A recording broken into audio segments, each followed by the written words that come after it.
आज अपन बात करने वाले हैं एक बहुत ही इंपॉर्टेंट लॉ 12th फिजिक्स के, कुलॉम्स लॉ। मेरे लाल बहुत लोगों को दिक्कत रहती है, बहुत ही आसान सा लॉ है, फटाफट से अपन इसको समझते हैं। देखिए, अगर आपके पास दो पॉइंट चार्जेस हैं, अब पॉइंट चार्जेस का मतलब यहां पर ये है कि भाई बहुत छोटे छोटे हो हमेशा, ये जरूरी नहीं है, ये डिपेंड करता है कि वो कहां पर रखा है। एक फुटबॉल अगर आप पास से देखोगे तो वो बहुत बड़ी सी नजर आएगी, लेकिन उस फुटबॉल को अगर आप किसी दूर एंड पर रख दोगे तो छोटा सा नजर आएगा। तो पॉइंट चार्जेस वैसे ही है कि आप कहां से उसको देख रहे हो। ठीक है, हमेशा आपने जो ये डिस्टेंस लेनी है, यहां पर ये जो डिस्टेंस है वो सेंटर ऑफ मास से लेनी है। ठीक है, ये बात आपने ध्यान रखनी है।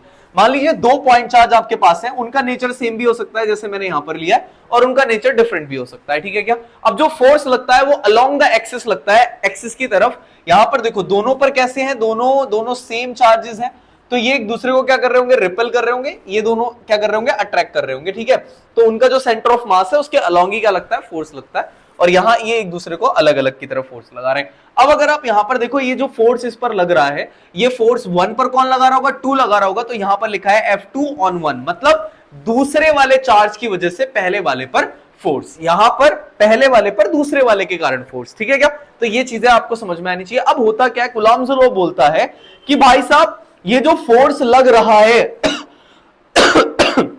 ये जो फोर्स आप अप्लाई कर रहे हो, ये फोर्स जो होगा, ये दोनों जो पॉइंट चार्जेस हैं उन दोनों के मल्टीप्लीकेशन के तो डायरेक्टली प्रोपोर्शनल होगा। मतलब ये फोर्स डायरेक्टली प्रोपोर्शनल होगा Q1 इंटू Q2 के, दोनों के मल्टीप्लीकेशन के डायरेक्टली प्रोपोर्शनल। और इनके बीच का जो डिस्टेंस आपने R बोला है, ये फोर्स इस डिस्टेंस के स्क्वायर के इनवर्सली प्रोपोर्शनल होगा। क्या मैं इसको ऐसे भी लिख सकता हूं क्या, F directly proportional Q1 Q2 upon R square.